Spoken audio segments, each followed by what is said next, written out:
है, ये बहुत बड़ा कार्य है, ये छोटा कार्य नहीं, इसमें समय लग सकता है।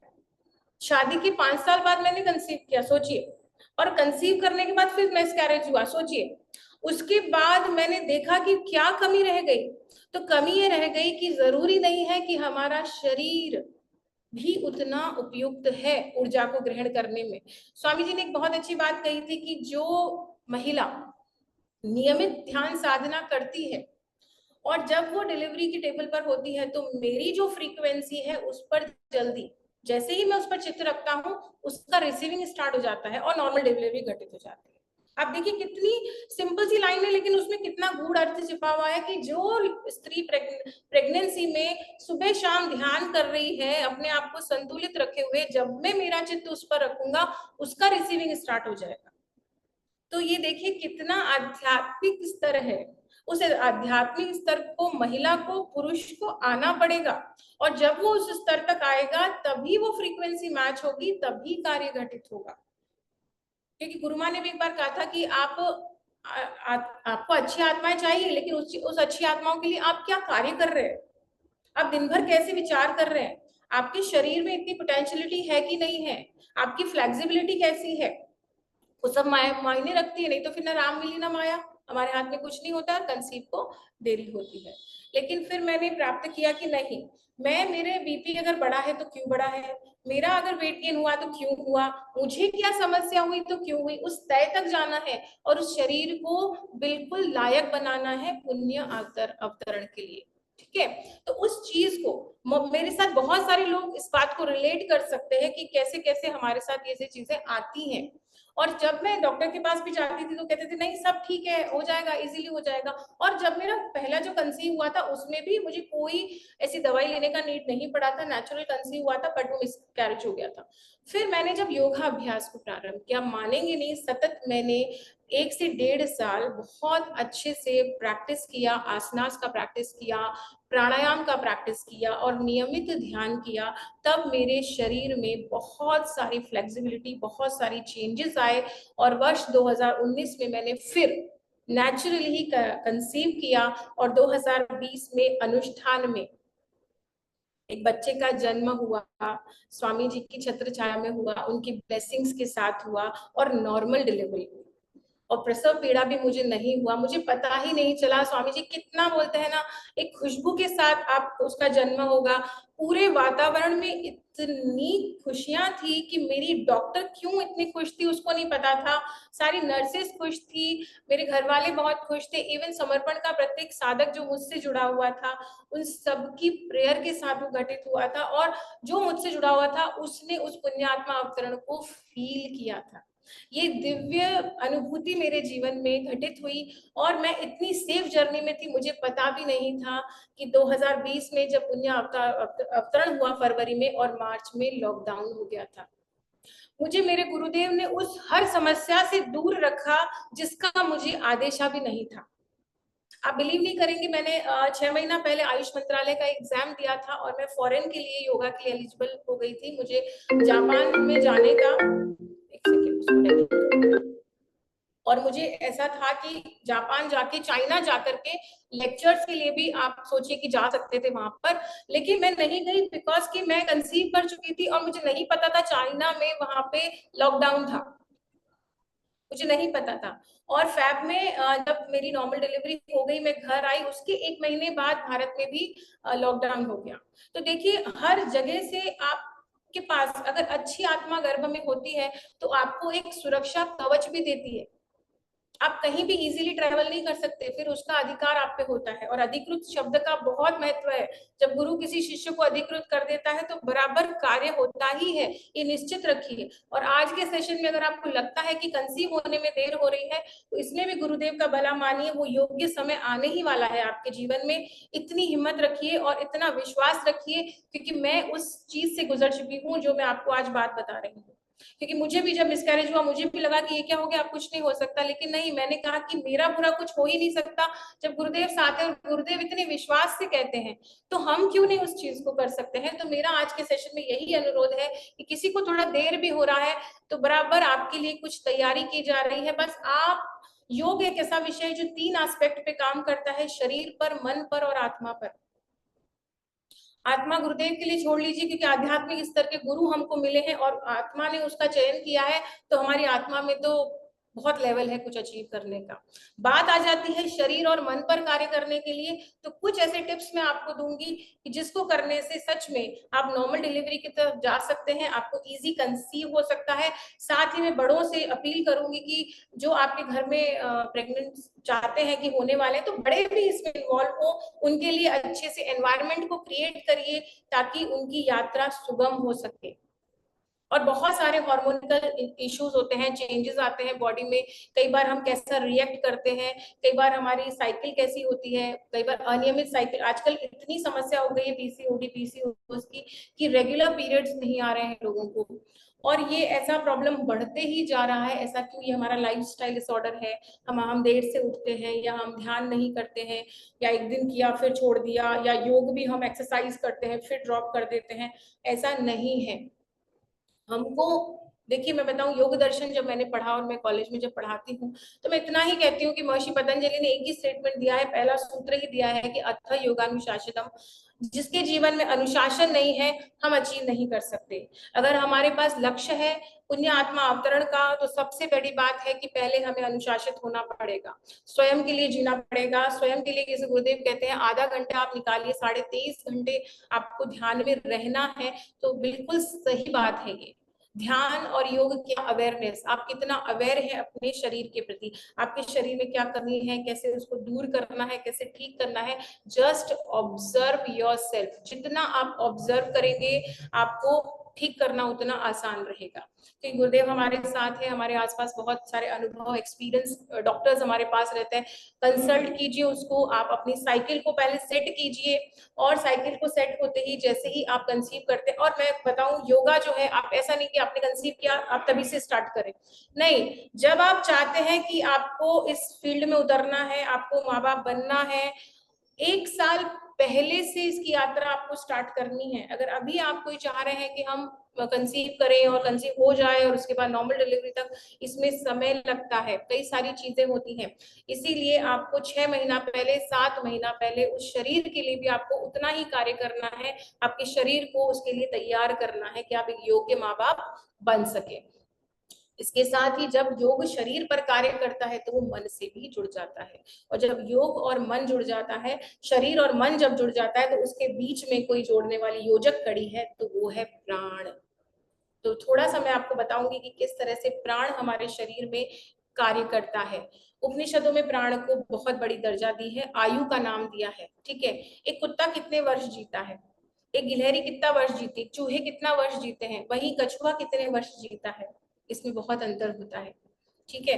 क्यों? क्योंकि उसकी जो श्वास प्रश्वास की जो दर है वो दीर्घ है, वो शांत है, वो गहरी है। जब हम नियमित ध्यान का अभ्यास करते हैं तो धीरे धीरे हमारी ब्रीदिंग रेट भी बढ़ती है। और जब हम योगाभ्यास का प्रैक्टिस करते हैं, तो भी हमारा जो प्राण है वो योजक कड़ी है शरीर और मन के बीच में की। तो नियमित आपको कुछ ऐसी प्रैक्टिसेस करनी चाहिए, और नियमित आपको कुछ ऐसे प्राणायाम का अभ्यास करना चाहिए। और आपको सबसे बड़ी बात, मैं आज आपको पंच प्राण का एक लेसन दूंगी कि जो भी कंसीव करना चाहते हैं वो इन टिप्स को लिख ले, वो बहुत काम आने वाली है। हमारे शरीर में 5 प्राण होते हैं जिनका कार्य बहुत बड़ा होता है। प्राण और ऑक्सीजन में अंतर है। श्वास प्रश्वास एक प्रोसेस है, रेस्पिरेटरी सिस्टम से जुड़ा हुआ एक अंग है, लेकिन वही प्राण अगर बोले तो वो है वाइटल एनर्जी। अगर प्राण हमारे शरीर से निकल जाए तो हम मर जाएंगे, ठीक है। तो प्राण है वाइटल एनर्जी जो हमारे शरीर की नस नाड़ियों में प्रवाहित है। शिव संहिता में अगर बोला जाए तो शिव जी ने मां पार्वती का 3.5 लाख नाड़ियां हमारे शरीर में होती हैं, और सभी नाड़ियां एनर्जेटिक हो, जागृत हो, संभव नहीं है। उसके लिए हम आसन, प्राणायाम, ध्यान अगर करते हैं तो वे नस नाड़ियों में प्राण का संचरण बढ़ जाता है, और हमारे जो चक्रास है उन पर भी सकारात्मक असर आता है। तो पंच प्राण की जो मैं आपको बात बताऊं, तो सबसे जो पहला प्राण अगर हम बात करें तो वो है अपान प्राण। अपान प्राण जो होता है वो नाभि से लेकर के पैरों तक होता है। तो जब हम ध्यान करते हैं, सुखासन में बैठते हैं, तो अपान प्राण हमारा एक्टिव होता है। तो देखिए, जब भी हम योगाभ्यास करें, जब भी हम प्राणायाम करें या ध्यान करें, तो हम नीचे बैठ के करेंगे, तो नेचुरल ही अपान प्राण हमारा एक्टिव होगा। सुखासन में बैठेंगे, हमारा अपान प्राण एक्टिव होगा। और भारतीय संस्कृति में पहले जो मल त्याग होता था, जो उसकी पोजीशन होती थी, मलासन में हम लोग बैठते थे, वो सबसे अच्छी एक अपान प्राण को एक्टिवेट करने की एक्सरसाइज होती थी। नीचे बैठ के खाना खाना, नीचे बैठ के अपन खाना बनाते भी थे, सारे घर के काम भी करते थे, झाड़ू पोछा डस्टिंग जो भी हम करते थे, बहुत अच्छे से ऊपर नीचे उठक बैठक हमारी हो जाती थी, प्रैक्टिस हो जाती थी, एक्सरसाइज हो जाती थी। बट अभी हमारे घर पे बाइयां लग गई है और हम खुद ही कुछ काम नहीं करते, तो उसकी वजह से अपान प्राण में गड़बड़ हो जाती है और नीचे नहीं बैठते। तो ये सबसे बड़ी प्रॉब्लम है कि नीचे बैठना बहुत जरूरी है। गुरुदेव भी कहते हैं कि आज नहीं बैठे तो कभी नहीं बैठे। शिविर में कई बार वो बोलते हैं कि आज नहीं बैठे तो फिर नहीं बैठ पाएंगे। तो आप सोचिए ना कि ये बात हमें जन जन तक पहुंचानी है कि जो नहीं नीचे बैठेंगे वो कैसे उसको कर पाएंगे। अपान प्राण के लिए आपको रेगुलर नीचे बैठना है। अगर आपको कंसीव करना है तो भी आपको नीचे बैठना है, अपान प्राण को एक्टिव करना है। आप तितली आसन, मकरा, बहुत सारे आसनास में आपको लास्ट में थोड़ा डेमो अगर होगा तो बताऊंगी करके कैसे करना है कि अपान प्राण आपका एक्टिव रहे।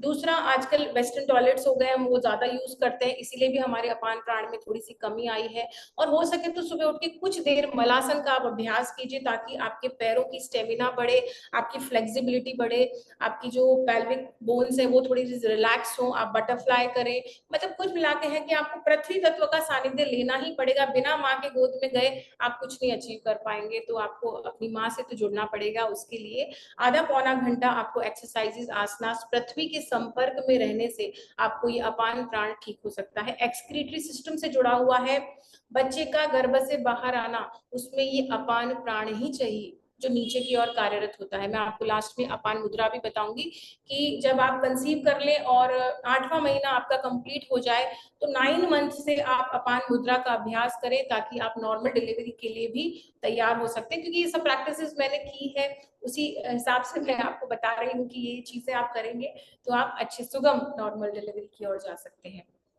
अपान प्राण के ऊपर नाभि की ओर देखेंगे, पेट की तरफ देखेंगे, तो समान प्राण कार्यरत होता है, जो आपके डाइजेस्टिव सिस्टम को इम्प्रूव करता है।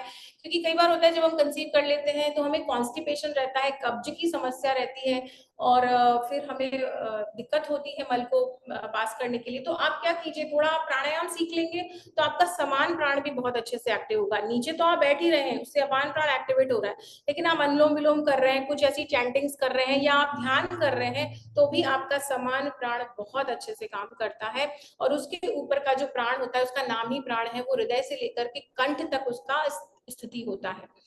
वो आपके रेस्पिरेटरी सिस्टम से जुड़ा हुआ है। जितना अच्छा आपका श्वास प्रश्वास होगा, क्योंकि जब हम कंसीव करते हैं या करने वाले होते हैं या फिर हम प्रेगनेंसी में होते हैं, तो हमारा जो ब्रीदिंग होता है वो हमें लगता है शॉर्ट हो गया है, हमें लेने में दिक्कत हो रही है, श्वास लेने में दिक्कत हो रही है। तो आप सोचिए, 6 महीना पहले से ही आप प्राणायाम का अभ्यास कर रहे हैं, तो इस तरह की प्रॉब्लम्स आप नहीं फेस करेंगे। क्योंकि मैं ऑलरेडी 1 डेढ़ साल से योगा कर रही थी, ध्यान कर रही थी, प्राणायाम कर रही थी। तो जब मैंने कंसीव किया तो मुझे ब्रीदिंग इशू कभी हुआ ही नहीं, मुझे कभी फील ही नहीं हुआ। कई लोग बोलते थे सूजन आ जाती है, ऐसा कभी हुआ ही नहीं। क्यों नहीं हुआ? क्योंकि आपका लाइफस्टाइल, आपने अपने लाइफ में दिन के 2 घंटे दे दिए, तो उसके बाद पूरा दिन आप कुछ भी करिए, 2 घंटे आपके लिए होने चाहिए। जैसे मेरा जो रूटीन था वो भी मैं आपसे शेयर करूंगी कि प्रेगनेंसी जब मैंने कंसीव किया उसके बाद मेरा क्या रूटीन था, वो भी मैं आपको बताऊंगी। तो सबसे बड़ी बात, रेस्पिरेटरी से जुड़ा हुआ वो प्राण जो है, उसके लिए आपको कुछ नहीं करना, फोकस करना है ब्रीदिंग के ऊपर। लंबे गहरे श्वास किस तरह से आप ले रहे हैं, लंबे गहरे प्रश्वास आप कैसे कर रहे हैं, या ध्यान जब आप कर रहे हैं तब आपकी ब्रीदिंग एकदम सूक्ष्म हो जाती है। अगर आप ध्यान में विचारशील है तो आपकी ब्रीदिंग रेट नॉर्मलाइज नहीं होगी। तो just observe your breathe, just observe करेंगे, आपको धीरे धीरे समझ में आ जाएगा सारा खेल क्या है, सारी गणित क्या है। ऑलरेडी मैं मैथमेटिक्स पढ़ के योग विषय से जुड़ी, तो ये सारा लाइफ का जो गणित है वो धीरे धीरे धीरे धीरे आपको समझ में आने लगेगा। क्यों? कब? जब आप उसमें समय देंगे तब। इसके साथ ही जो ऊपर का जो डिपार्टमेंट होता है, जैसे आंखें देख रही है, कान सुन रहे हैं, जो भी ईएनटी डिपार्टमेंट है वो सुचारू रूप से काम करे, उसके लिए होता है उदान प्राण। ये उदान प्राण ठीक से कार्य करे, ठीक से रहे, उसके लिए आप नियमित जो प्राणायाम करते हैं, जो मेडिटेशन करते हैं, गुरुदेव कई बार कहते हैं अपने फोकस करिए, चित्त को तालु भाग पे रखिए।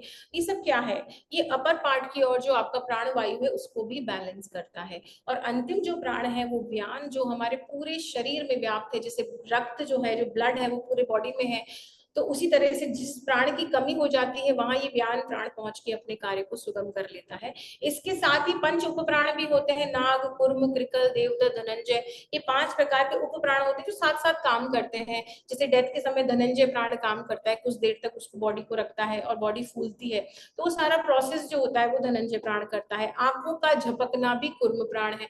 तो डिफरेंट डिफरेंट ये चीजें उपनिषदों में हमारे बहुत अच्छे से वर्णित है। और इन सब को जान करके जब हम प्राणायाम का अभ्यास करते हैं तो उसमें हमारी एकाग्रता बढ़ जाती है। अगर मैं किसी चीज के आपको बेनिफिट बताऊं तो उसको करने में आप ज्यादा इजी फील करेंगे। जो चीज हमने करी ही नहीं उसके लिए मैं आपको बोलूंगी आप पर इफेक्ट नहीं आएगा। स्वामी जी कहते हैं ना, शक्कर पर कितने ही बड़े व्याख्यान हो जाए, 1 चम्मच शक्कर खा लो तो आपको पता चल जाएगा कि कैसी है शक्कर, आप बोल नहीं सकते। तो जो एक्सपीरियंस के बोल होते हैं, जो अनुभूति के बोल होते हैं, वो ज्यादा सामने वाले पे इम्पैक्ट करते हैं, क्योंकि हम उन सब चीजों से निकल कर आ चुके हैं।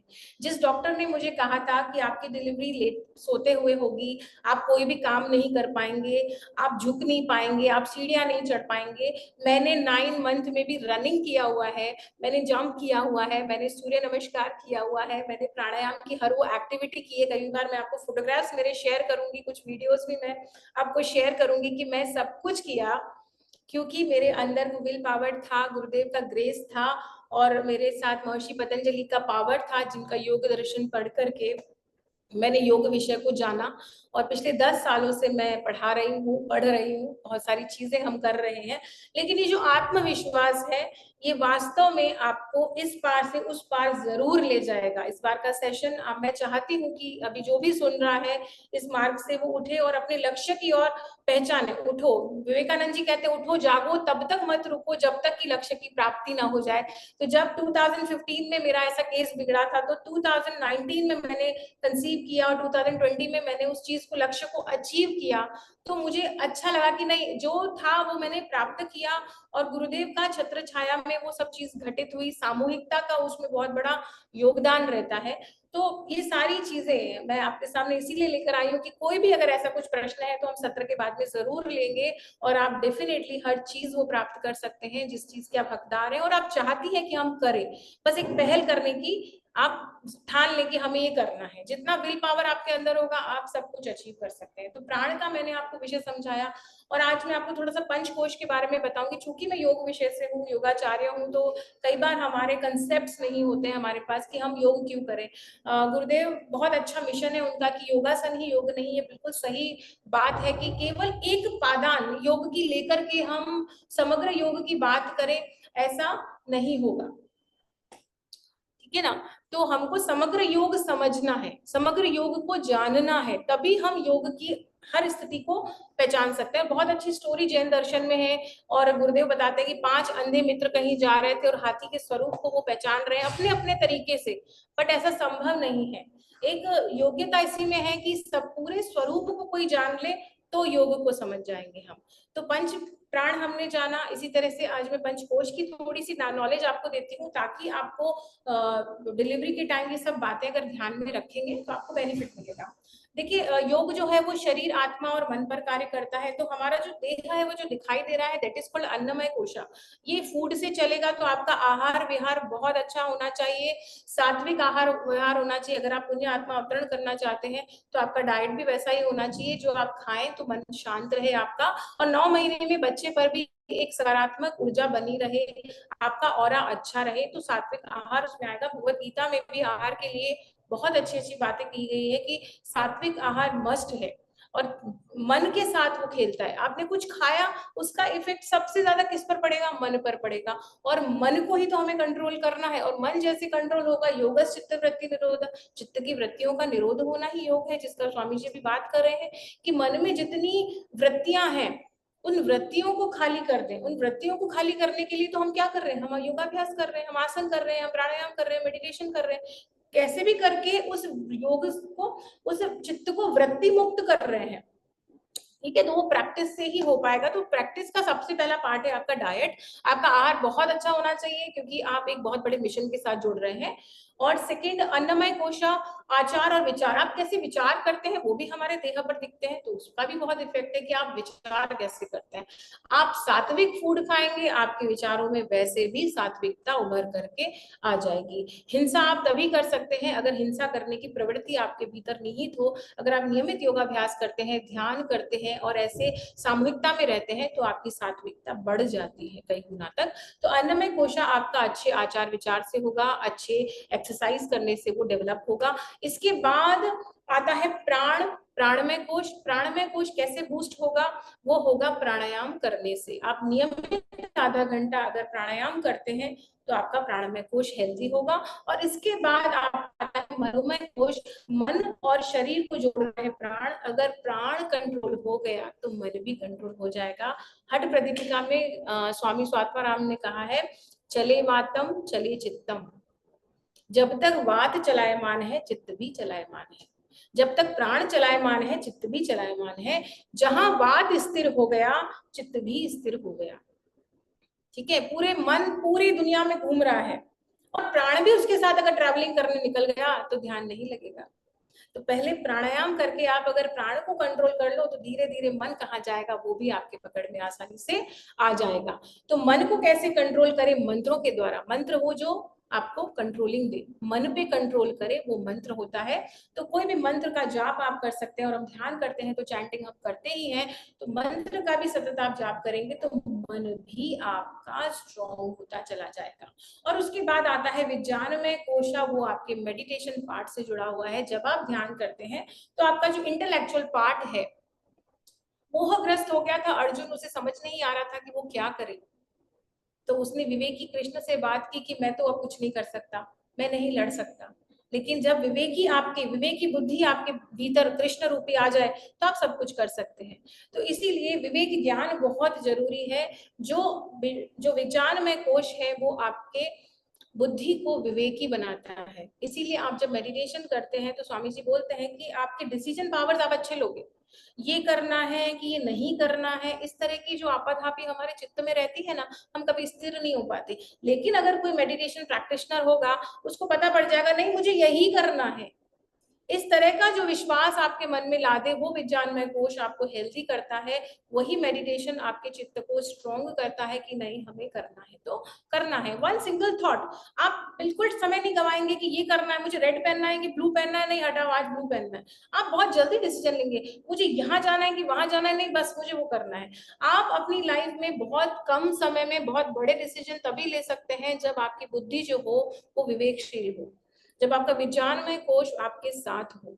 अभी क्या होता है ना, माइंड में इतने सारे डिस्ट्रैक्शन है, इतने सारे स्ट्रेस है, यहाँ जाना है वहां जाना है, ये काम करना है, गति स्पीड, ज्यादा देर फोन का एडिक्शन बढ़ गया है, स्ट्रेस लेवल बढ़ गया है, हम समझ नहीं पा रहे हैं कि हमें करना क्या है। इस पूरी आपाधापी में आप कुछ समय ध्यान करिए, आपका विज्ञान में कोश बहुत हेल्दी हो जाएगा, बहुत हेल्दी आपका विज्ञान में कोश होगा। इसके ऊपर ही आनंदमय कोश होता है, जिसका हम सभी को जहां तक हम सभी को जाना है, अल्टीमेटली गोल हमारा यही है कि हम सब आनंदित रहें, हम सब बैलेंस रहें, हम उस आनंद की अवस्था को प्राप्त करें। और इन सब गुहाओं में, इन सब कोशों के बीच अगर कोई है तो वो हमारी आत्मा है, बहुत सूक्ष्म है। श्री कृष्ण गीता में भी कहा है कि ये सूक्ष्मतर अभ्यास है। शरीर स्थूल है, दिखाई दे रहा है, लेकिन हमें अगर आत्मा तक जाना है तो कई सारे सूक्ष्म स्तर को पार करते हुए जाना है। तो आप देखिए, अन्नमय कोश आया, उसके बाद प्राणमय कोश आया, उसके बाद मनोमय कोश आया, उसके बाद विज्ञानमय कोश आया, उसके बाद आनंदमय कोश। आप कितनी सूक्ष्मता की ओर जा रहे हैं, आप कितना भीतर जा रहे हैं, आप भीतर करके समस्या को जड़ से दूर कर रहे हैं, आपको कंसीव हो जाएगा। आप जिस उद्देश्य की प्राप्ति के लिए कर रहे हैं वो नेचुरल होने ही वाला है, क्योंकि हम अगर उसके कंसेप्ट को समझ गए, उस गणित को समझ गए, हम हर चीज को अचीव कर सकते हैं। दूसरा हमारा विश्वास। और योग मार्ग में, ध्यान मार्ग में कहते हैं ना, जितना विश्वास होता है ना उतना वृद्धिगत होता है। अपने गुरु का उनके गुरुओं पे कितना विश्वास है, गुरुदेव कितने कॉन्फिडेंट बोलते हैं कि मेरे 11 गुरु मेरे साथ हैं, तो हम सबके साथ भी तो 12 गुरु हो ही गए ना, हो ही गए हमारे पास 12 गुरु। मैं अक्सर जब मैं डिलीवरी के लिए जा रही थी, जब मुझे लेबर पेन स्टार्ट हुआ, तो मैं अकेली नहीं थी, मैंने कहा मेरे साथ 12 गुरु चल रहे हैं, मेरा पूरा कुछ होगा ही नहीं। तो इतना अच्छा अगर आप फील कर पाते हैं उस चीज को, तो आप वास्तव में अकेले हैं ही नहीं, सामूहिकता तो आपके साथ हो ही गई। गुरुदेव एक थोड़ी है, लाखों लोगों के साथ जुड़े हुए, इतने गुरुओं के साथ जुड़े हुए, तो हम किसके साथ कनेक्ट। राम काका एक बहुत अच्छी बात बोलते हैं, अगर जहाज को, एक छोटी सी नाव को जहाज की स्पीड देनी है ना, तो एक छोटी नाव को उससे कनेक्शन कर देना है, और जैसे ही उसका कनेक्शन हो जाएगा ना, वो स्पीड उसको मिल जाएगी, उसको कुछ प्रयत्न नहीं करना पड़ता। और आध्यात्मिक क्षेत्र में मैं बताऊं, सच में प्रयत्न नहीं करना पड़ता, क्योंकि गुरुजी खुद कहते हैं कि मैंने कुछ किया ही नहीं, सब हो रहा है, नेचुरली हो रहा है। तो ये होना मतलब एक करना और होने की जो यात्रा होती है ना, वो ध्यान होती है। लेकिन उस तक प्राप्त करने के लिए क्या आपका शरीर सुयोग्य है, क्या आपकी मन आपका स्ट्रांग है, क्या आपकी प्राण शक्ति स्ट्रांग है, इसी के लिए आप योग करें। और योग कुछ नहीं, योग है कनेक्शन। भगवत गीता में बहुत सिंपल डेफिनेशन है, योगः कर्मसु कौशलम, कर्मों में कुशलता ही योग है। आपने जो किया 100% पावर से कीजिए, परफेक्शन से कीजिए, आपका योग घटित हो जाएगा। That is more important. और बहुत प्यारी ब्यूटी है योग की। जब मैं इस मार्ग में आई थी, जब मैंने योग विषय को जाना समझा, जब मैंने भगवत गीता की मैं क्लासेस लेती हूँ, जब कॉलेज में तो पढ़ाती हूँ, तो मुझे इतना अच्छा लगता है कि वास्तव में गुरुदेव सही कहते हैं, योगासन योग नहीं है, हो ही नहीं सकता। क्योंकि एक एस्पेक्ट को लेकर के आप योगा को डिफाइन नहीं कर सकते। योगा की ब्यूटी इसी में है कि समग्र योग पे जाना होगा, क्योंकि हम शरीर पर काम कर रहे हैं, प्राण पर काम कर रहे हैं, मन पर काम कर रहे हैं, विज्ञानमय पर काम कर रहे हैं, आनंद पर काम कर रहे हैं, और उसके बाद जाके हम उस हायर ब्लिस को प्राप्त कर रहे हैं, उसके माध्यम बन रहे हैं। ये बहुत बड़ा पावर है, और आप कर सकते हैं, आप अचीव कर सकते हैं। जब मैंने किया है तो सभी कर सकते हैं। गुरुदेव कहते हैं मेरा प्रत्येक साधक एक किताब लिख सकता है, और मेरी बहुत इच्छा है बुक लिखने की, और वो जरूर आप लोगों के सामने आएगी भी, प्रेगनेंसी योग करके भी। और मैं यही चाहती हूँ कि कंसीव कर रहे हैं तो उसके 6 महीना पहले से आप जरूर योगाभ्यास प्रारंभ कर दें, और जिस दिन आपको पता चले आप ममत्व प्राप्त करने वाली है, आप माँ बनने वाली है, वो दिन से लेकर के 9 दिन, 9 महीने 9 दिन आपको बहुत अच्छे से एक्सरसाइज करनी है, प्राणायाम करना है, नियमित ध्यान साधना करनी है। और जब बच्चा आप को गोद में लें आप, उस टाइम भी आपको ये सभी चीजें, बस आपको रेस्ट करना है और फीड कराना है। वो सबसे अप्रतिम क्षण होता है एक माँ के लिए और एक बच्चे के लिए। जो मातृत्व सुख आपको मिलेगा, वो लक्ष्य प्राप्ति करने के बाद आप महसूस करने ही वाले हैं, ये ध्यान रखिए। वो अद्भुत क्षण होता है। फीड मुझे लगता है अद्भुत क्षण होता है, क्योंकि बच्चा, कहते हैं ना, माँ तो 9 महीने पहले ही माँ बन जाती है। जब गर्भ में उसको पता चला अरे मैं मदर बनने वाली हूँ, वो तो उसी दिन बन गई माँ। लेकिन बाकी सारे रिलेशंस 9 महीने बाद बच्चे को मिलते हैं, क्योंकि वो पापा की गोद में जाएगा, वो दादा दादी की गोद में जाएगा, वो नाना नानी की गोद में जाएगा, बट वो 9 महीने बाद जाएगा, वो 9 महीने से पहले नहीं जा सकता। वो 9 महीना किसका है? वो मदर का है, वो केवल केवल माँ का है। इसीलिए प्रत्येक बच्चा अपने माँ से बहुत कनेक्ट रहता है और एंड तक कनेक्ट रहता है। वो कहते हैं ना गुरुदेव की, बुढ़ापे में भी कोई याद आती है तो माँ याद आती है। वो इसीलिए होता है कि जो पेड़ भी अगर झुकेगा तो वो जड़ की तरफ झुकेगा, वो ऐसे नहीं झुकेगा। तो वो आपका झुकाव सतत माँ की तरफ होना चाहिए। तो इसीलिए मैंने आपको आज टिप्स दिए। अपान प्राण को अच्छा कीजिए, पृथ्वी का सानिध्य रखिए, जमीन पर 1 से 1.5 घंटा बिताइए, आप मैट को बिछाइए, योगाभ्यास कीजिए, प्राणायाम कीजिए और ध्यान कीजिए। तभी आप 1-1.5 घंटा अगर आपने पृथ्वी माँ को दे दिया, आप इजीली कंसीव कर सकते हैं, आप इजीली हर वो चीज कर सकते हैं जो आप प्राप्त करना चाहते हैं। तो आज का सत्र यही है। और दूसरा, अपान प्राण की मैं मुद्रा की बात कर रही थी। तो हमारे जो शरीर है वो पंच तत्वों से मिलकर बना है, और हमारे हाथों में भी पंच तत्व विद्यमान है। तो कुछ नहीं, आपका जो थंब है वो अग्नि को रिप्रेजेंट करता है, मिडिल फिंगर और आपका जो ये रिंग फिंगर है, इनको मिला लीजिए, और ये जो मुद्रा है उसको बोलते हैं अपान मुद्रा। ठीक है, इसकी 20-25 मिनट तक ध्यान में आप अभ्यास करेंगे मुद्राओं का। अगर कॉन्स्टिपेशन किसी को है तो वो भी दूर होगा, एक्सक्रीटरी सिस्टम संबंधी कोई भी प्रॉब्लम है तो भी दूर होती है अपान मुद्रा से। लेकिन आपको प्रेगनेंसी में, अभी कंसीव आपने किया है तो नहीं करना है। जब आप 9th मंथ में आपको नॉर्मल डिलीवरी चाहते हैं, तो आपका 9th मंथ स्टार्ट होने के बाद में आप इस मुद्रा को लगाइए 20 से 25 मिनट। तो गर्भ अपने आप तैयार हो जाएगा निकलने के लिए, और आपको प्रसव वेदना में बहुत हेल्प मिलेगी। आपके लोअर पार्ट के लिए बहुत अच्छी अभ्यास है, अपान मुद्रा इसको बोलते हैं, ये आप कर सकते हैं। और किसी का प्रश्न है कुछ डेमोस्ट्रेशन से लेकर है कि मैं कुछ एक्सरसाइज आपको बताऊं, वो आपको कंसीव करने में हेल्प मिले, तो आपके प्रश्न लेते हैं। अभी आप मुझे बताइए कि आपको सेशन कैसा लगा, कुछ ऐसी प्रॉब्लम है या कोई ऐसी बात है जो मुझे आप डिस्कस करना चाहते हैं, कुछ मैं आपको करके आपको डेमोस्ट्रेट करके बताऊं, आप इंटरेक्शन रखते हैं थोड़ा सा, मैं अपनी वाणी को विराम देती हूँ, बताइए। Thank you so much Anita ji, आपने बहुत अच्छा मतलब खजाना लुटा दिया, ऐसा लगा हमें। हमें भी रूटीन बेस में ये करना चाहिए, ऐसा हमें लगा नहीं नहीं, कि बिल्कुल लगा, बिल्कुल। मैं ये बहुत नहीं कहती हूँ कि आज का सत्र केवल प्रेगनेंसी और इस पे था, हर उस आत्मा के लिए था जो योग को करना चाहते हैं, ध्यान को समझना चाहते हैं। तो नियमित 1.5 घंटा, आधा घंटा हमारा ध्यान जो हम करते हैं, और 1 घंटा हमें एक्सरसाइज प्राणायाम को देना चाहिए। तो 1.5 घंटा आपको। अच्छा, मैं आपको मेरा प्रेगनेंसी रूटीन जब मैंने कंसीव किया था, आप बिलीव नहीं करेंगे, मैं 9 बजे सो जाती थी और ठीक 2:30 बजे से 2:45 की बजे मैं उठती थी, और 3 बजे से लेकर के 5 बजे तक का टाइम वो मेरा होता था और मेरे बेबी के लिए होता था। तो मैं उस टाइम पे 1 घंटा ध्यान करती थी, और मैं सेकंड गर्भ संवाद करती थी, अपने बच्चे से बात करती थी। और बराबर 7वें जब वो ग्रो होने लगता है बेबी, तो वो आपको रिस्पॉन्ड करने लगता है। तो मेरी हर चीज पे वो मुझे बात करता था, रिस्पॉन्ड करता था। मुझे बहुत खुशी होती थी कि वो, मैं जो बोल रही हूँ वो समझ पा रहा है। पर ये कब हुआ? जब मैंने उसके साथ गर्भ में 2 घंटा दिया। ऐसा बिना समय दिए आप नहीं जान पाएंगे। दूसरा, मैंने एक और अच्छी मैं आपको टिप्स देना चाहती हूँ कि संस्कृत भाषा मुझे बहुत पसंद है और मैं बहुत पढ़ती हूँ। मुझे श्लोकास का उच्चारण करना बहुत, क्योंकि मैं भगवत गीता का चैंट भी करती हूँ। तो जब मैंने 9 मंथ्स में उसका चैंटिंग कंटिन्यू रखा, तो संस्कृत विषय एक ऐसा विषय है, वो आपकी भाषा को सुधारता है और बच्चे की जो वोकल कॉर्ड्स है उसको स्टेमिना देता है। और आप बिलीव नहीं करेंगे, 7th 8th मंथ में ही मेरे बेटे ने बोलना स्टार्ट कर दिया था। और जबकि वहीं दूसरे बच्चों का जब मैंने देखा, तो 2-2 साल में, 1.5-1.5 साल में वो बोल पा रहे थे। मतलब ये बहुत बड़ा डिफरेंस मुझे फील हुआ कि उसने 8वें महीने में मुझे माँ बोला। आई एम वेरी हैप्पी कि बहुत जल्दी उसने कैचिंग पावर थी उसकी।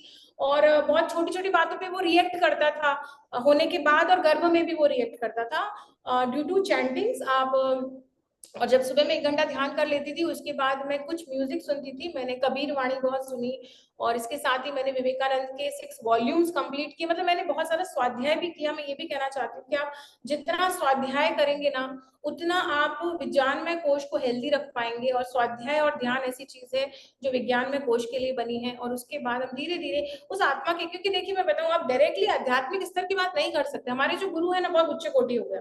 अब आप उसको पकड़ना चाह रहे हैं, आप पकड़ ही नहीं पा रहे हैं, आप उस तक पहुंच ही नहीं पा रहे हैं। क्यों? क्योंकि देह आड़े आ रहा है, प्राण आड़े आ रहा है, मन आड़े आ रहा है। इट मीन्स कहीं ना कहीं कुछ तो भी प्रॉब्लम्स है। अब उस चीज को डील करिए। देखिए आपका आध्यात्मिक स्तर जैसे ही ग्रो होगा, आपको एनर्जी पकड़ में आ जाएगी, आपको नॉर्मल डिलीवरी हो जाएगा, क्योंकि वो स्तर आपका आ जाएगा, उस स्तर को आप प्राप्त कर पाएंगे। तो ये बहुत बड़ी बात है। और मैं 2-2.5 घंटे सुबह ध्यान करती थी, और 9 बजे, 9 के बाद मुझे नहीं जागना होता था, क्योंकि मैं बता दूं आपको, नींद एक ऐसी मेडिसिन है ना, वो अगर डिस्टर्ब हो जाए तो आप डिस्टर्ब रहेंगे। प्रेगनेंसी में भी ऐसा ही होता है कि कई बार नींद का प्रॉब्लम होता है, हमको प्रॉपर नींद नहीं आती है। लेकिन मैं बता दूं आपको, नियमित योगाभ्यास अगर आप करना स्टार्ट कर देते हैं, आपके शरीर में थकान भी होती है, आपको नींद भी आएगी, प्रॉपर नींद आएगी, और प्रॉपर आपका जागना हो जाएगा। तो ये जो साइकिल है 9 बजे सोने की और सुबह 3 बजे उठने की, ये प्रेगनेंसी में आप जरूर फॉलो करें। और एक छोटा सा रहस्य मैं आपको बताती हूँ, जब वो बच्चा हो गया था, तो मुझे सब लोग बोलते थे कि अब तो नींद, रातों की नींद उड़ने वाली है, तो बच्चे हो गए तो ऑब्वियस सी बात है रात को उठाएंगे। कैन यू बिलीव कि मेरे बेटे ने मुझे कभी रात को नहीं जगाया? ये मेरा जीवन का सर्वश्रेष्ठ अनुभव था कि अगर वो 10 बजे मैं उसको सुला देती थी, तो बराबर वो 3 बजे उठ के दूध पीता था, यूरिन मुझे कर बताता था, और फिर मैं उसको सुला देती थी। आप सोचिए कि उसने मुझे 11 बजे डिस्टर्ब किया हो या रात के 12 बजे डिस्टर्ब किया हो, ऐसा कभी हुआ ही नहीं। ऐसा क्यों? क्योंकि जो साइकिल मैंने प्रेगनेंसी के थ्रू मेंटेन रखी कि मुझे 9 बजे सोना है, सुबह 3 बजे उठना है, तो बराबर बच्चा भी सोया, बच्चा भी उठा, बराबर मेरी जो एक्टिविटी थी बराबर उसकी एक्टिविटी थी। और आफ्टर, मतलब जन्म के बाद भी वैसा ही रूटीन होना, ये वास्तव में बहुत बड़ा एक गुरु कृपा ही हो सकती है, जो मैंने अनुभव की है। तो मैं आशा करती हूँ कि आप सब भी इस चीज को फॉलो कीजिए, योगाभ्यास कीजिए, एक्सरसाइज कीजिए, प्राणायाम कीजिए, और नियमित 1 से 1.5 घंटा आप अपनी आत्मा के साथ निकालिए, बराबर नॉर्मल डिलीवरी होगी। इवन बच्चे को बहुत खुशी होगी कि माँ मेरे साथ है। उसको यही चाहिए और कुछ नहीं चाहिए, और जन्म के बाद भी उसको यही चाहिए कि मुझे पूरा अटेंशन माँ दे। तो आप दूध पिलाने के माध्यम से फिर से कनेक्ट हो जाते हो उससे। 2-3 साल आपका चित्त वैसे भी रहता है। और जब मुझे राजस्थान प्रमुख आचार्य का पद आया तो मैंने कहा कि मेरा मेरा सतत 3 साल बच्चे पे चित रहा और स्वामी जी ने मुझे प्रमुख आचार्य का पद दे दिया, कैसे होगा। लेकिन हो रहा है, वो भी सब गुरु कार्य हो रहा है। और वर्तमान में भी गुरु पूर्णिमा भी हमारे आश्रम पर ही है, आप सभी आमंत्रित हैं, ऑनलाइन ऑफलाइन जैसे भी। और चलिए, आपको मैंने खूब सारी बातें बताई, अब आप कुछ बताइए। Thank you so much. हम भी आ रहे हैं तो पक्का आपसे मुलाकात होगी हमारी। बिल्कुल मिलेंगे ना, हम जरूर मिलेंगे, जरूर मिलेंगे। ओके। कुछ प्रश्न हो अभी तो जरूर। हाँ। वही, अभी किसी को कोई प्रश्न हो तो हैंड रेज करे तो तृप्ति बेन उन्हें अनम्यूट करेंगे।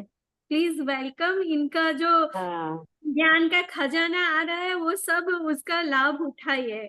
मैं भी नहीं रुक पा रही और हूँ। मैं एक बात बताना चाहूंगी। आपने जो बात बताई ना अनीता जी की, जो संस्कृत का श्लोक बोलना चाहिए, मैं भी प्रेगनेंसी में गीता के 18 अध्याय संस्कृत में बोलती थी और उसका ट्रांसलेशन गुजराती में भी बोलती थी, वेरी और नाइस, रोज 18 अध्याय।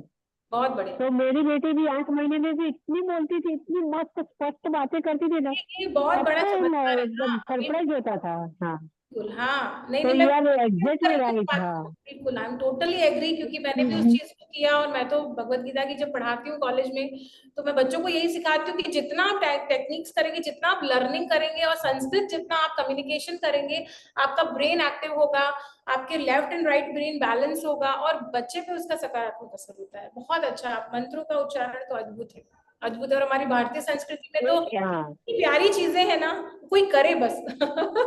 समय निकाल के बस एक कोई करे। छोटी सी जो गीता आती है ना, उसमें श्लोक और नीचे 2-3 लिटी में लाइन में ट्रांसलेशन लिखा होता है। हाँ, तो हर रोज 1 अध्याय 2 अध्याय हम करेंगे ना, तो भी 9 महीने में तो बहुत अच्छे से उसका बहुत रीडिंग अच्छा हो हो जाएगा जाएगा। और और मेरा बच्चे को अपील भी है आ सबसे, जाएगा। 18 अध्याय हमारे हाँ। पास है, 18 पादाने हम्म, हमारे पास हैं, उस हम्म, आत्मा के स्तर को जानने के लिए और हमारे आध्यात्मिक गुरु को समझने के लिए। देखिए, मैं बताऊं, जब मैं योग मार्ग में आई ना, मैंने बहुत ध्यान पद्धतियां सीखी। मैं बैंगलोर तक गई, मैं वहां रही, साइक्लिक मेडिटेशन सीखा, ओम मेडिटेशन सीखा, बहुत सारी चीजें मैंने पढ़ी, त्राटक सीखा। और मैं सब कुछ अभ्यास कराती हूँ क्योंकि मैं योगा टीचर हूँ, मैं क्लासेस लेती हूँ। लेकिन पिछले 15 सालों से मैं समर्पण ध्यान कर रही हूँ। बहुत आसान है ध्यान, और हमारे गुरु इतने पहुंचे हुए आध्यात्मिक स्तर है उनका। तो मुझे लगा कि सबसे सरलतम मार्ग उन्होंने दिया है कि हमें कुछ नहीं करना, हमें आधा घंटा सिर के तालू भाग पर। नहीं तो मैं अगर ओम मेडिटेशन कराऊं, साइक्लिक मेडिटेशन कराऊं, तो मुझे बहुत कुछ कराना पड़ता है। मैं योग निद्रा की भी क्लासेस लेती हूँ। जिस तरह के स्टूडेंट्स होते हैं, क्योंकि मैं पेशेंट्स भी देखती हूँ, तो उस अकॉर्डिंग उनको अलग अलग थेरेपी देती हूँ। लेकिन अद्भुत एक सरल ध्यान की पत्ती हमारे पास है, जो गुरुदेव माले कंदराओं से लाए हैं। और कुछ नहीं करना, वही ध्यान है। तो ना मन से कुछ कीजिए, ना शरीर से कुछ कीजिए, आधा घंटा बस आप बैठ जाइए अपने ध्यान को तालू पर, आप सब कुछ अचीव कर सकते हैं। तो मेरा प्रार्थना है आप सभी ध्यान करें और योग जरूर करें। एक्सरसाइज बहुत जरूरी है शरीर को फिट रखने के लिए, स्वास्थ्य के लिए। जी। एक रिक्वेस्ट है, बहुत हाँ, मैसेज आया हुआ है यहाँ पे कि हमें कंसेप्शंस के लिए 5 मुद्रास या आसनास थोड़ा हमें डेमो मिल कंसीव जाए के तो। लिए तो आपको, अच्छा, मुद्रास और एक्सरसाइज भी बताऊं कुछ में? चलिए ठीक है, मैं कुछ डेमोन्स्ट्रेशन आपको बता देती हूँ। थोड़ा सा आपको मुद्राओं से ज्यादा पहले आपको कुछ एक्सरसाइजेस में बताऊं जो आपको नियमित अभ्यास करनी है। उसके बाद अपान मुद्रा हम लेंगे। अपान मुद्रा आप 9 मंथ में करें। और चिन्ह मुद्रा जो हम ध्यान करते हैं उस वक्त लगाते हैं, ये भी आपको, मैं आपको मुद्रा समझाती हूँ। मुद्रा मुद्ध धातु से बनी है, जिसका अर्थ है जो आपको प्रसन्नता दे, जो आपको जोड़े रखे। आपने क्या किया, आपने हाथ खुले रखे, तो आपका जो एनर्जी है वो बाहर जा रहा है। आप ऐसे करके ध्यान कर रहे हैं ना, आप प्रकृति में दे भी रहे हैं। आपने जैसे ही कनेक्शन क्लोज कर दिया, आपको क्या हुआ, आपका जो परिपथ लग गया, आपका कनेक्शन हो गया, घूम फिर के ऊर्जा वापस आपके इस हाथ से उस हाथ में जा रही है, एक ऑरा का निर्माण हो रहा है, एक परिपथ बन गया आपका। तो ये जो मुद्राएं हैं वो वापस से शक्ति को अंदर डालती है बॉडी में। ऐसे आपकी ऊर्जा निकल रही है, ऐसे आपने कर दिया, आप वही घूम के ऊर्जा वापस आपको मिल रही है। तो आप देखिए, छोटी छोटी मुद्राएं, चिन्ह मुद्रा, ज्ञान मुद्रा, भैरवी मुद्रा, ये कोई भी मुद्रा आप ध्यान में कर रहे हैं, आपको बेनिफिट मिलने ही वाला है, आप कंसीव करने ही वाले हैं। आपको विश्वास रखना होगा, पहली बात। दूसरी बात मैंने आपको समझाई, पृथ्वी तत्व का सानिध्य बहुत जरूरी है। बराबर आप नीचे बैठिए, 1 घंटा नीचे बैठिए, और मैं आपको कुछ एक एक्सरसाइज बता देती हूँ।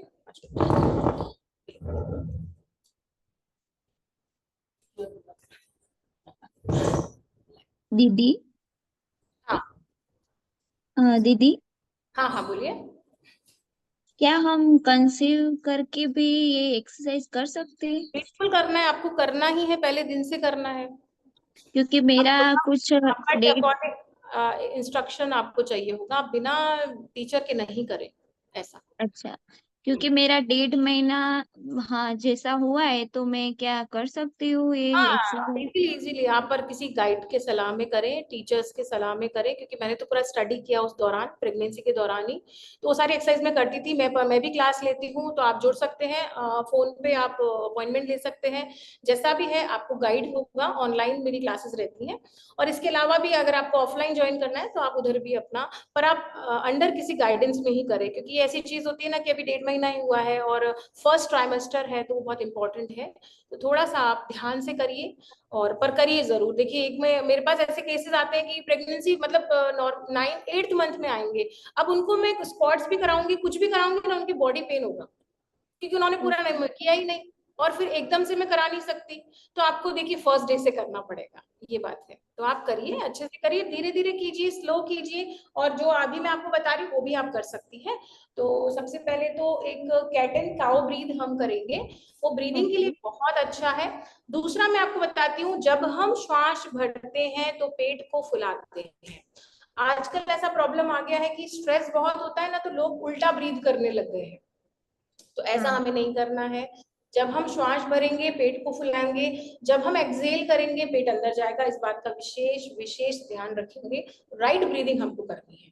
दूसरा, अब मैं आपको बताती हूँ कैट एंड काउ ब्रीथ, जो आपकी कमर को एक स्ट्रेंथ देगा, क्योंकि नॉर्मल डिलीवरी के टाइम हमारे बैक में पेन होता है, क्योंकि हमारी जो स्पाइनल कॉर्ड है वो बहुत मजबूत होनी चाहिए, क्योंकि वो ही अपन पुश करते हैं बेबी को बाहर आने के लिए, तो वो सारा जो प्रेशर है वो लगता है लोअर बैक। तो आप अगर नियमित कैट एंड काउ ब्रीथ करेंगे तो आपके स्पाइनल कॉर्ड में स्ट्रेंथ डेवलप होगी, वो अच्छा रहेगा आपके लिए। आप देख लीजिए कैसे करना है, दोनों घुटनों में गैप लेना है, कितना गैप लेना है आपको, हाथ से लेकर के एल्बो तक का गैप लेना है, और दोनों हाथों को सीधा कर लेना, एक पाम आगे, एक हथेली और आगे जानी है, और बॉडी को उठा लेना है। पीछे देखिए, पैर ओपन है, हाथ ओपन है, हाथ, घुटना और पैर का पंजा एक ही सीध में है, ठीक है, this is called table top position. अब इसी पोजीशन में आपको ब्रीदिंग करनी है। अब बच्चा होगा नीचे, उसको एक स्पेस मिलेगा, स्पाइनल कॉर्ड को एक रिलैक्स मिलेगा। प्रेगनेंसी में तो करना है, आप नॉर्मल अगर आप प्रेग्नेंट नहीं है या फिर आप बड़ी एज के हैं तो भी करिए, ये बहुत अच्छा प्रैक्टिस है। तो जैसे ही आप इनहेल करेंगे आपको ऊपर देखना है, शोल्डर्स को दूर रखना है कानों से, और बटक्स को लिफ्ट करना है बाहर की ओर, ठीक है।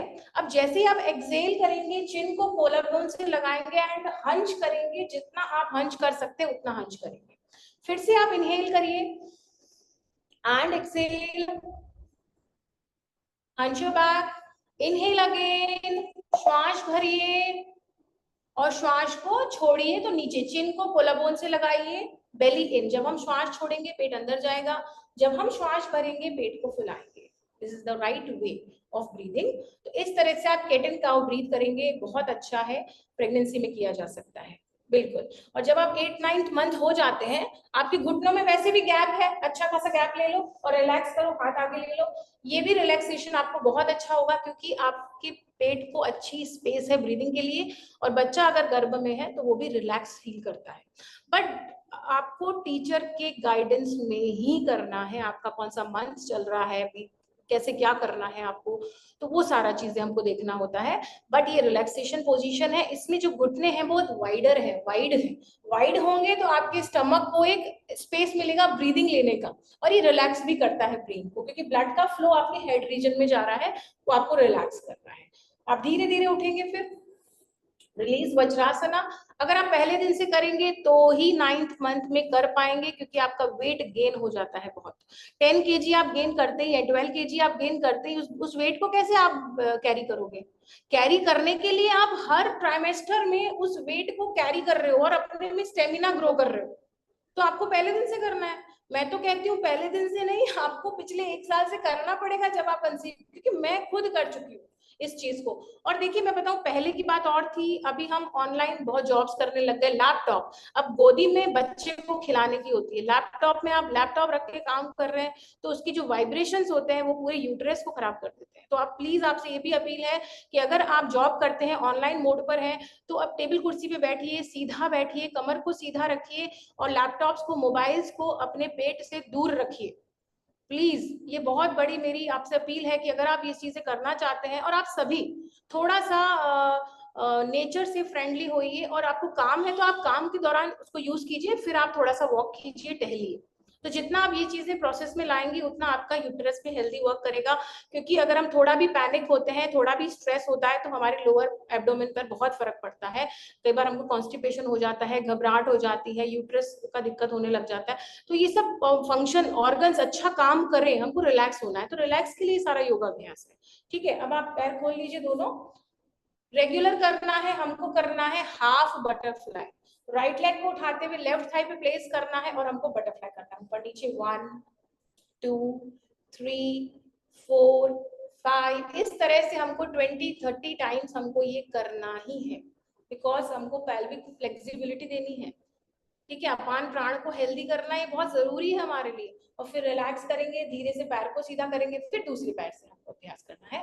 तो एक पाद तितली आसन हमको करना है, ये बहुत जरूरी है। Spinal cord should be erect, आपकी जो स्पाइनल कॉर्ड होगी वो सीधी होगी, श्वास प्रश्वास पर फोकस रहेगा और हम हाफ बटरफ्लाई कर सकते हैं। क्लियर? इसके बाद दोनों पैरों को आपको बटरफ्लाई की पोजीशन में आना है, दैट इज कॉल्ड बद्ध कोणासना। सामने हो जाओ, हाँ, बद्ध कोणासना। अब इसमें आपको क्या करना है, 5 मिनट्स तक डीप ब्रीथ करनी है ओनली।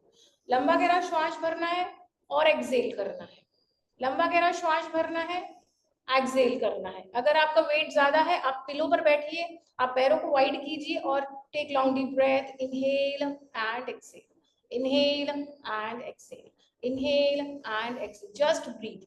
एंड दोनों हाथों को फिर से हम घुटनों पे रखेंगे और प्रेस करेंगे 1 2 10 टाइम्स, 20 टाइम्स, 30 टाइम्स आपको ये चीजें करनी होंगी।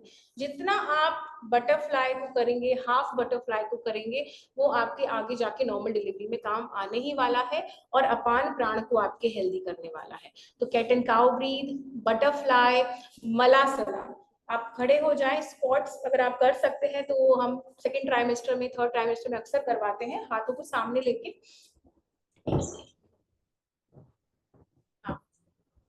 आप स्क्वाट्स करिए, 1 धीरे धीरे करना है, exhale down, inhale and exhale, inhale up, exhale down. और धीरे धीरे करके आपको नीचे बैठना है। अगर आपको सपोर्ट चाहिए तो सपोर्ट से बैठना है। वो सारा प्रोसेस हम क्लास के दौरान करते हैं। वॉल को पकड़ के बैठना है, किसी पिलर को पकड़ के बैठना है। तो इस पोजीशन में अगर आप 9th month, 8th month, third trimester में हम मोस्टली हम ये ज्यादा करवाते हैं ताकि बच्चा आराम से बाहर आए गर्भ से और उसके सही समय पर आए। और ये बता दूं मैं आपको कि मेरा जो डेट था वो 9 महीना 9 दिन पे ही उसका जन्म हुआ था।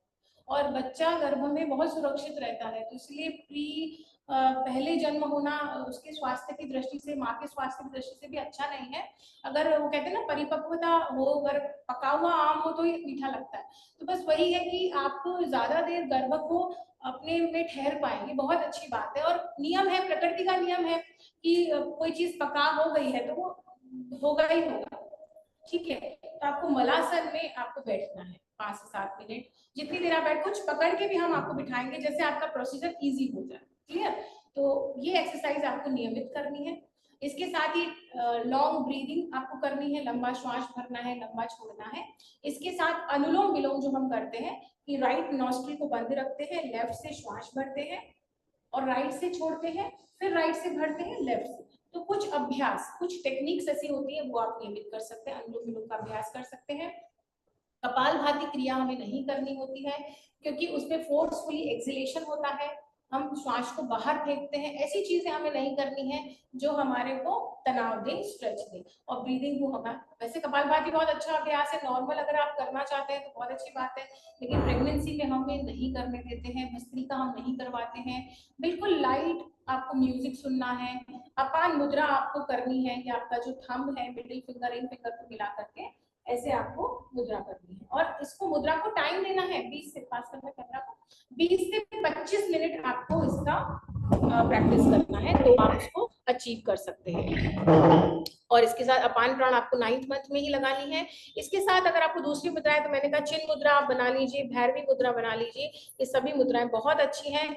और किसी को गायनिक इश्यूज हैं, गायनिक प्रॉब्लम है, तो मैं आपको एक योनि मुद्रा बताती हूँ, वो बहुत बढ़िया से आप कर सकते हैं। 2 से 2.5 घंटे, मतलब आधा घंटा आपको करनी रहेगी। ये जो लास्ट 3 फिंगर्स है, लिटिल फिंगर, रिंग फिंगर और मिडिल फिंगर, इन तीनों को आपको क्रॉस करना है और थंब फिंगर और इंडेक्स फिंगर्स को मिलाना है और ऐसा आपको योनि का शेप देना है। योनि मीन्स यूटेरस, जो आपको हेल्दी रखना है यूटेरस को, और ऐसी मुद्रा आपको बनानी है और अपने लैप में रखना है, आंखों को बंद करना है। इसका भी अभ्यास आप 20 से 25 मिनट करेंगे। कोई भी गायनिक इशू है, अगर आपको रेगुलर पीरियड्स नहीं हो रहे हैं या बहुत ज्यादा फ्लो है या मेनोपॉज चल रहा है या कुछ ऐसे हार्मोन इनबैलेंस चल रहा है, चिड़चिड़ापन है, तो योनि मुद्रा भी आप कर सकते हैं, उसमें भी आपको बैलेंस होगा। तो आपने 3 फिंगर्स को मिलाया और ऊपर की जो 2 फिंगर्स है, अंगूठा और इंडेक्स फिंगर्स को आपने इस तरह से लैप में रखा और आंखों को बंद कर लिया, मन को शांत किया। तो योनि मुद्रा भी आप कर सकते हैं हेल्दी रहने के लिए। चलिए और बताइए, और किसी को कोई प्रश्न हो तो।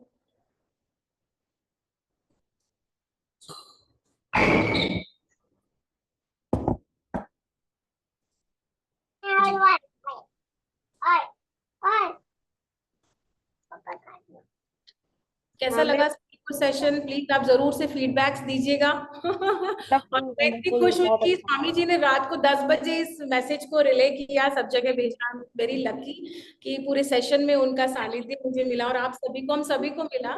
हम बहुत शुक्रगुजार हैं गुरु शक्तियों के। तो बताइए आगे कुछ प्रश्न हो तो लेंगे। नहीं तो हेलो, शानदार था, बहुत अच्छा था। हाँ बताइए। हेलो, हाँ हाँ बताइए दिशु जी। जय बाबा स्वामी। जय बाबा स्वामी। मेरा मेरा प्रश्न ये है कि जो आपने बताया कि स्वाध्याय करती थी प्रेगनेंसी के टाइम, तो वो उसमें क्या श्लोक आते थे या क्या है वो, जरा समझाए डिटेल में। अच्छा, आप है ना, देखिए एक तो जो गुरुदेव के ग्रंथ हैं हिमालय के समर्पण, उसका आपको पठन करना है, क्योंकि वो भी स्वाध्याय ही है हमारा। कि जब हम कुछ चीज पढ़ते हैं तो स्वाध्याय में क्या होता है ना, हम स्वयं तक किसी चीज को ले जा रहे हैं और स्वयं तक ले जा रहे हैं, लेकिन हम जिस ग्रंथ के सानिध्य में है उसका पूरा एनर्जी मिलता है हमको और धीरे धीरे हम उससे कनेक्ट होते हैं। तो जब हम पढ़ेंगे कोई भी ग्रंथ, चाहे वो हिमालय का समर्पण हो, और वो मैंने पढ़ लिए थे, 6 वॉल्यूम्स मेरे कंप्लीट हो गए थे। उसके बाद मैंने भारतीय साहित्य बहुत सुंदर है, मैंने कुछ नॉवेल्स पढ़े। उसके अलावा मैंने विवेकानंद के 6 वॉल्यूम्स मंगा के रखे थे, वो मैं पढ़ नहीं पाई थी बहुत पहले, तो मैंने प्रेगनेंसी के टाइम निकाले, वो सारा पढ़ा। और विवेकानंद जी का जीवन चरित्र उसमें पूरा है, कैसे वो अमेरिका तक गए और सारी उनकी यात्राएं। तो जो भी हम ग्रंथ पढ़ते हैं तो बिल्कुल आपका ऑरा खुलने लगता है और बच्चा गर्भ में सब कुछ रिसीव करने लगता है। और इसी तरह से आप भगवत गीता भी पढ़ सकते हैं। आपने कुछ मंत्र का उच्चारण किया, आपने उसका मीनिंग पढ़ा, या फिर आपने यूट्यूब से कुछ चैंटिंग्स चला के रखा, उसके साथ आपने चैंट किया। तो कुछ कुछ प्रैक्टिसेस आप कीजिए। और बहुत अच्छे मंत्र से, जिस मंत्र से मैं कनेक्ट हुई थी 9 मंथ्स, शिवोहम शिवोहम करके मंत्र है, और वो भी आप सुन सकते हैं, क्योंकि वो आदि शंकराचार्य जी का बहुत ही अच्छा, क्योंकि मैं दर्शन से जुड़ी हुई हूँ, दर्शन में पढ़ाती हूँ, मेरा सब्जेक्ट रहा है। तो आदि शंकराचार्य जी ने बहुत अच्छे से वो शिवोहम मंत्र दिया है, अहम ब्रह्मास्मि वाला, वो जो है बहुत अच्छा आपको लगेगा, वो भी आप सुन सकते हैं। तो बहुत सारे मंत्र हैं जिसका आप पे ओम का चैंट, हाँ ओम का चैंट अद्भुत, आप 10 से 12 बार सुबह उठ के चैंट कीजिए। आपने लंबा गहरा श्वास लिया, ओ,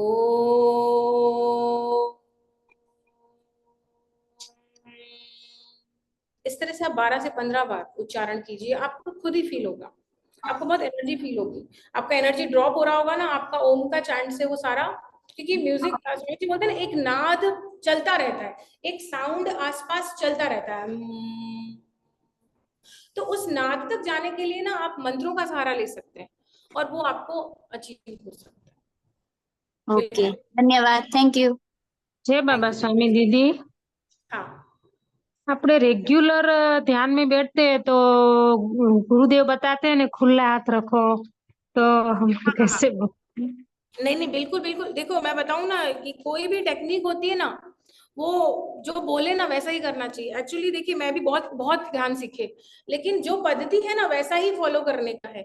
ये तो मैं बता रही हूँ कि आपको ऊर्जा अपने परिपथ बनाना है, एनर्जी का चैनलाइजेशन करना है और प्राण नस नाड़ियों को वो करना है, वाइब्रेट करना है, तो आप ये सब कर सकती हैं। गुरु कृपा में आपको सहज मिल रहा है तो हाथ खोल के करिए ना, क्या दिक्कत आ रही है आपको मिल रहा है तो। और कोई गुरु कह रहा है तो उसकी बात में 100% सच्चाई रहता है, ऐसा नहीं। देखिए हम ग्रंथ पढ़ते हैं, अब जैसे मैं जो सेशन लूंगी ना उसमें मेरी पढ़ाई का इनपुट आएगा, जो मैंने पढ़ा है, जो मैंने सीखा है वो मैं बताऊंगी। लेकिन गुरु तो चलती फिरती किताब है, वो तो उन्होंने तो पूरा साहित्य को जिया है और कराया है। तो वो जब बोल रहे हैं हाथ खोलने का तो खोलने का। मैंने कहा ना गणित के 4 वो तरीके होंगे सॉल्व करने के, लेकिन पहला तरीका अगर आपने सीख लिया और आप दूसरा तरीका सीखना चाहते हैं तो पहले वाले को भूलना पड़ता है, तभी आप दूसरे को एक्सेप्ट कीजिए, स्वीकार कीजिए, हर चीज को स्वीकार कीजिए और जो आपसे होता है वो कीजिए, आपको जरूर आप उसमें अचीव करेंगे। हमारे स्वामी जी ने बहुत अच्छे से ध्यान बताया, वही करना है हमको, वैसा ही करना है।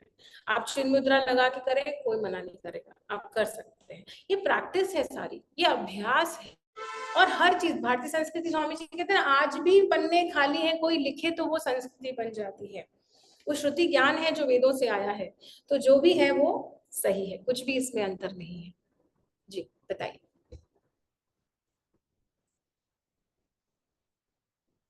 और किसी का कोई प्रश्न है तो बताइए।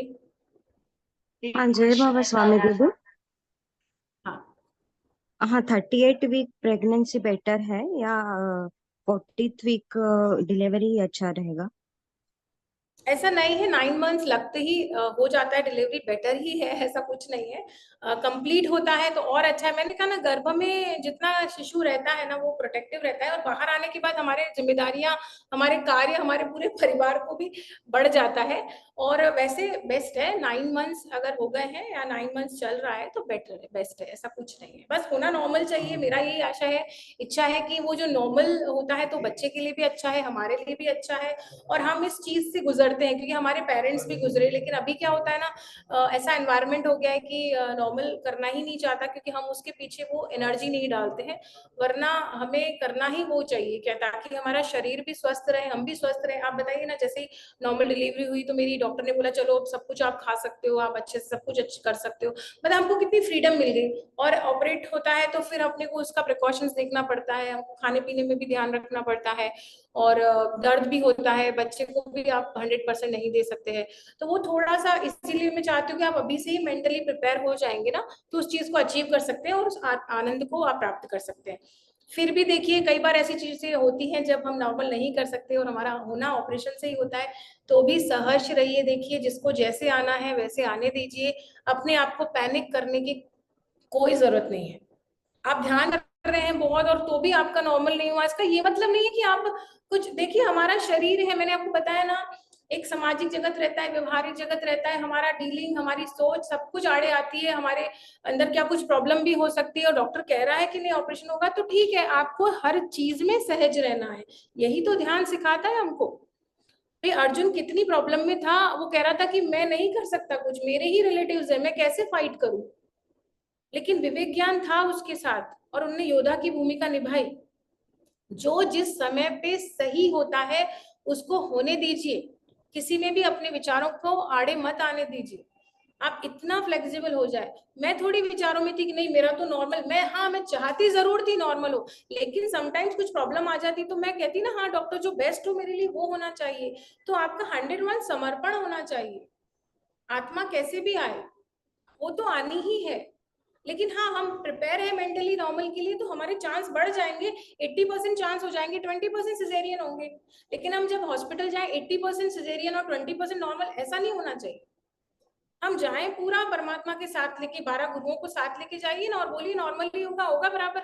हाँ 20% 10% कुछ प्रॉब्लम आ भी जाती है तो भी उसमें इन्वॉल्व हुई है, जो भी होगा वो योग्य ही होगा। कुछ भी होगा सब चीज के लिए तैयार रहिए, यही तो मेडिटेशन है, यही तो योग है कि किसी भी चीज को पकड़ के नहीं बैठना है। स्वामी जी बोलते हैं राइट में इतना चलना पड़ेगा, लेफ्ट में इतना अरे मध्य में रहो ना, यहाँ जाना है तो आधा रास्ता, यहाँ जाना है तो आधा रास्ता, काय को इतना 100% आपको दौड़ना है। आपका नॉर्मल हुआ ठीक है, आपका सिजेरियन हुआ ठीक है, आप मध्य में रहिए, मध्य में रहेंगे तो ही तो रिकवरी जल्दी होगी, चाहे नॉर्मल चाहे सिजेरियन। इतना सिंपल तो कंसेप्ट है। हमको कुछ धारणा नहीं बनानी है, हमको फ्लेक्सिबिलिटी मन में, माइंड में रखनी है, मन से स्ट्रांग होना है, ठीक है। मन से स्ट्रांग रहिए, सब कुछ अचीव कर सकते हैं हम, और उसमें लास्ट स्टेज पे जो होगा देखा जाएगा।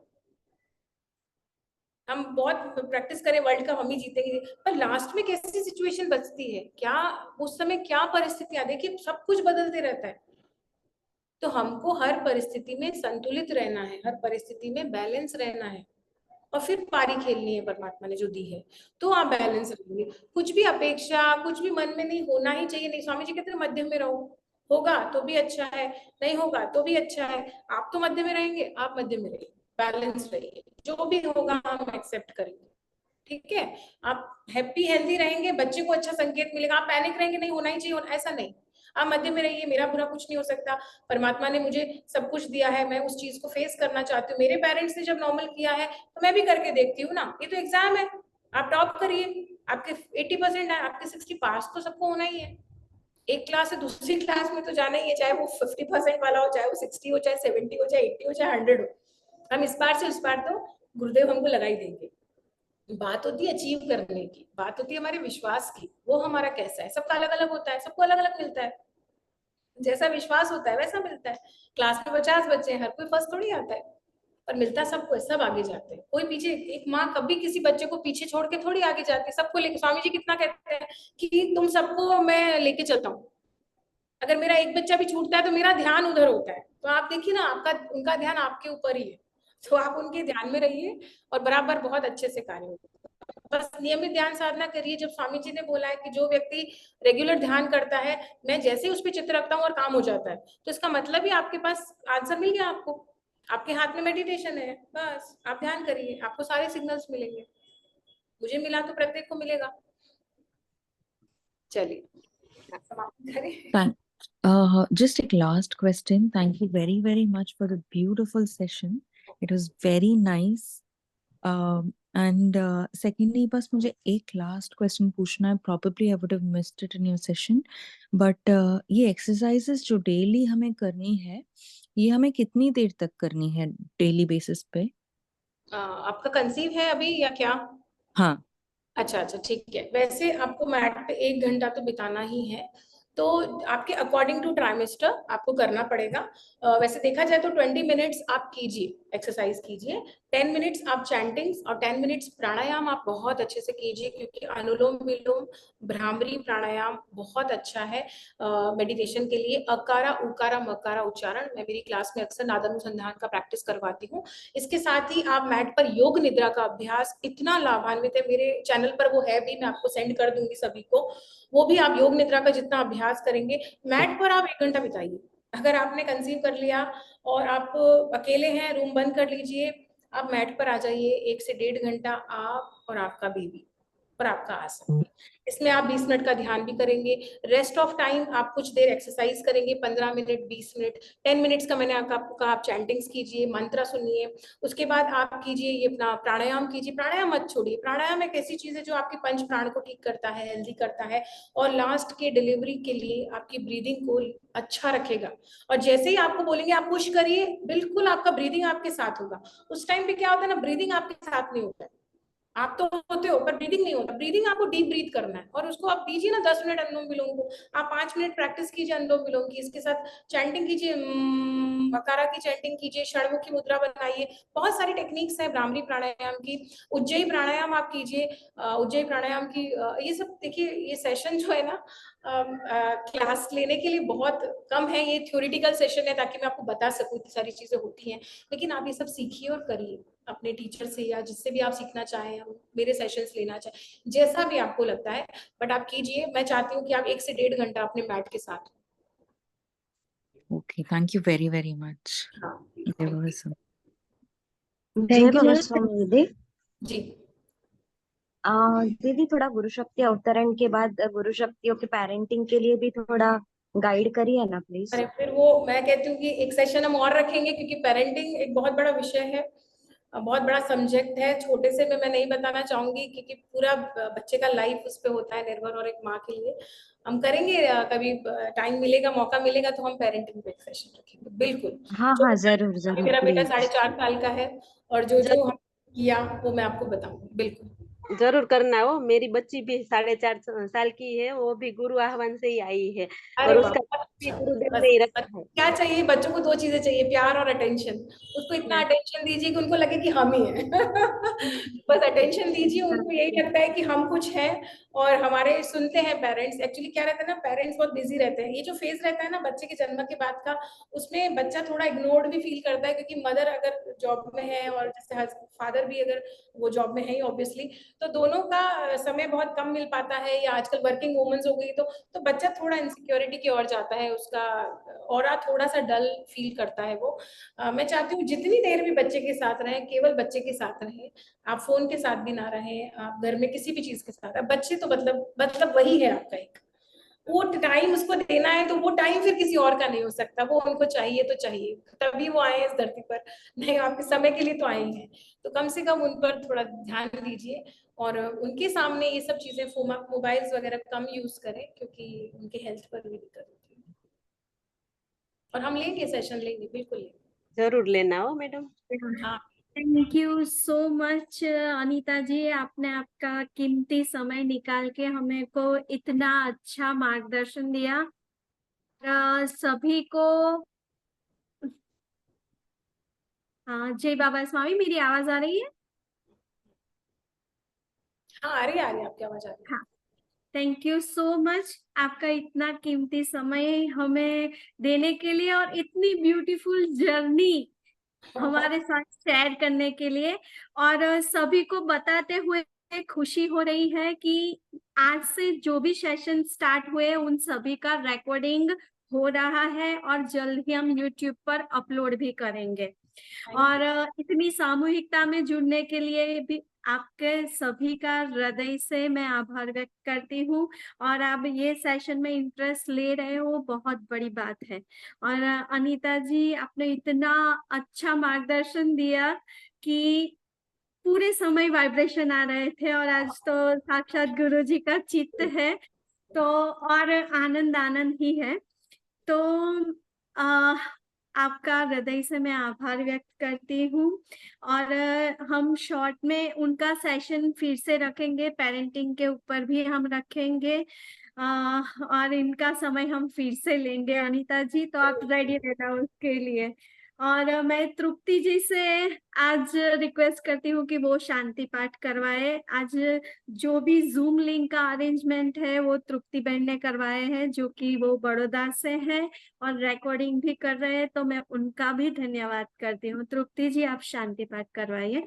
और अनीता जी से मैं रिक्वेस्ट करती हूँ कि जैसे आज हमने गाइडेड अफर्मेशन मेडिटेशन किया ना, वो तो हम ग्रुप में रखेंगे, तो आप भी ऐसा कुछ 15-20 मिनट का योग का वीडियो बना सकते हो।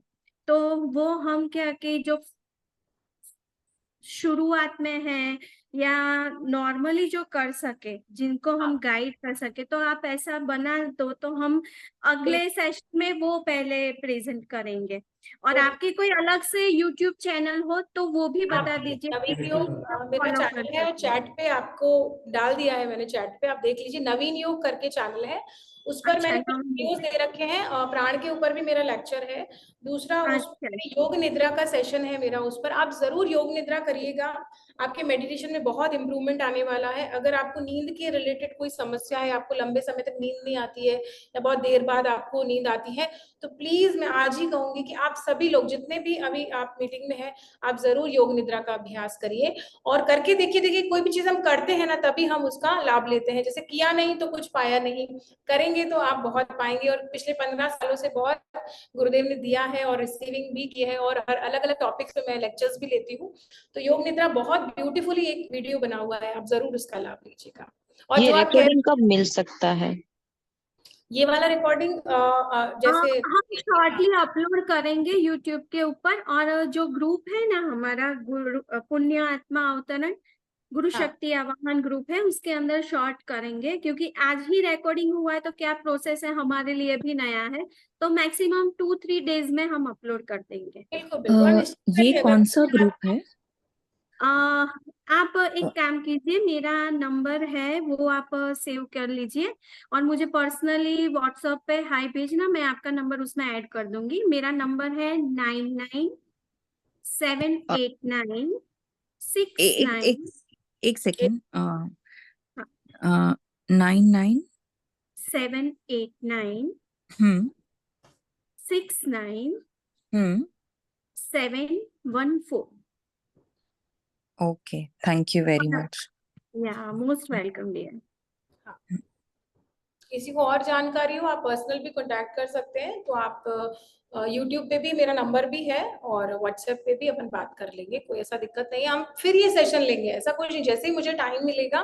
गुरु पूर्णिमा भी है तो थोड़ा बिजी रहेंगे, लेकिन गुरु पूर्णिमा के बाद हम फिर से पुण्यार्ता, ये जो भी आज का सेशन था फिर से हम करेंगे, और प्रैक्टिकल के साथ भी अगर हम लेंगे तो और बेनिफिट रहेगा। बिल्कुल। मैम आपका नंबर भी बता दीजिए ना, सॉरी, अनीता दीदी का नंबर भी बता दीजिए ना। अच्छा मैं बोलती हूँ 97 97 99 99 880 880 859। चैट बॉक्स में भी मैं लिख देती हूँ, तो किसी को भी 859। चाहिए वो ले ले। और नवीन NAVIN YOG से यूट्यूब पे है, मैं आपको उसके भी कुछ लिंक्स आपको भेज दूंगी। बिल्कुल। थैंक यू दीदी, हृदय से धन्यवाद। Yes, thank you so much once again Anita ji, आपका कीमत देने के लिए। और मैं अभी तृप्ति बहन को बोलूंगी कि वो शांति पाठ करवाए। जय बाबा स्वामी, सच में बहुत ही अद्भुत रहा। आप वीडियो ऑन कीजिए। मुझे आप सभी वीडियो ऑन कीजिए, तो हम एक फोटो तो क्लिक करें। sure. उन्होंने भी अटेंड किया, एक्चुअली सबके कैमरास ऑफ रहते हैं, मुझे लगता है कि कोई सो गया। स्वामी जी कहते हैं ना, ध्यान में कोई सो ही जाता है, तो मुझे बड़ा डर लगता है कि सेशन चल रहा है, कैसे पॉसिबल होगा। तो जित हो सके पॉसिबल तो सभी कैमरा को ऑन आपकी कर। इतनी हाई एनर्जी है ना, इतनी थैंक यू एनर्जी सो है कि मच। सब सो जाएगी। बिल्कुल बिल्कुल, मेरा वीडियो सेट नहीं हो रहा है। कोई बात नहीं, कोई बात नहीं, आप ले लो, देख लो बात है। वैसे अनीता जी, जय बाबा स्वामी। जी मैं भार्गवी बोल रही हूँ कनाडा से। ओके। मैं आपको बहुत स्पेशली थैंक्स बोलना चाहती हूँ, क्योंकि जब यहाँ पर कनाडा यानी कि इंडिया में हमें बहुत अच्छे से ये माहौल मिलता है। यस पेरेंट्स भी बहुत सारी चीजें बताते रहते हैं और बोलते रहते हैं हमें, लेकिन जब हम वहां से यहाँ आते हैं तो वो जो माहौल है वो नहीं मिलता। वो आप जैसे कोई लोग होते हैं जो ये माहौल क्रिएट कर देते हैं, तो आपका बहुत बहुत धन्यवाद। मेरी और वो इस कार्य में आप